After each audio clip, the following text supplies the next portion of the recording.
Now, when it comes to Eze, we have to talk about what's his best position. Left wing, number 10. For me, his main position is getting into that left inside half space. The starting position is irrelevant. Now, that move to Arsenal begs the question, do they have the right type of fullback to bring out the best in Eze? For me, the ideal profile would be a Balde, a Nuno Mendes, an Alfonso Davies. Lewis Skelly looks to drift into that left inside half space, so he's not really going to stretch the play.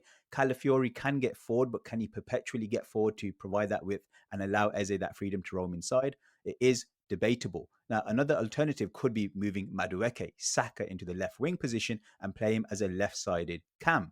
Now, that also puts another spanner in the works because that means where does Declan Rice go? Does he go on the right side? Does Odegaard get dropped? That leads to a lot of man management issues. So I think the safe assumption is that he's going to come in for Martinelli and play on that left flank. Moving away from the tactical discussion, just looking at the strengths and weaknesses that Eze will bring to Arsenal. I think that main USP is that long range shooting. 6.3% conversion rate from outside the box over the past 3 seasons. That's superior to Odegaard, Bruno Fernandes, and Cole Palmer.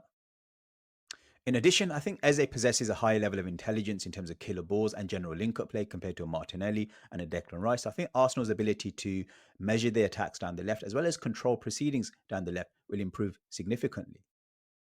Furthermore, whilst Eze's ball carrying numbers don't really scream generational like a Musiala, he does produce goals and assists after carries, and the eye test tells us that he has it in him to make even the most renowned of markers look silly. As to potential drawbacks, Eze, despite being such a powerful athlete, isn't the most durable. On the weekend against Chelsea, he covered 8.2 kilometers, which is the second lowest distance covered on that pitch. Just for reference, Odegaard covered 3 kilometers more. One thing to note is that whilst Palace do apply a lot of pressure to the ball, they're not looking to win it high up the pitch. Passes per defensive action of around 13, they're 12th in the league in terms of high turnovers won. In stark contrast, Arsenal are third in the league in terms of high turnovers won and a passes per defensive action of under 10.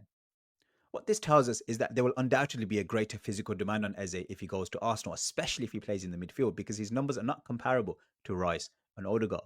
Now, in comparison to Martinelli, his numbers are a lot more favourable. So I think from an off the ball perspective, it seems to make more sense that he plays down the left for Arsenal than in the heart of their midfield.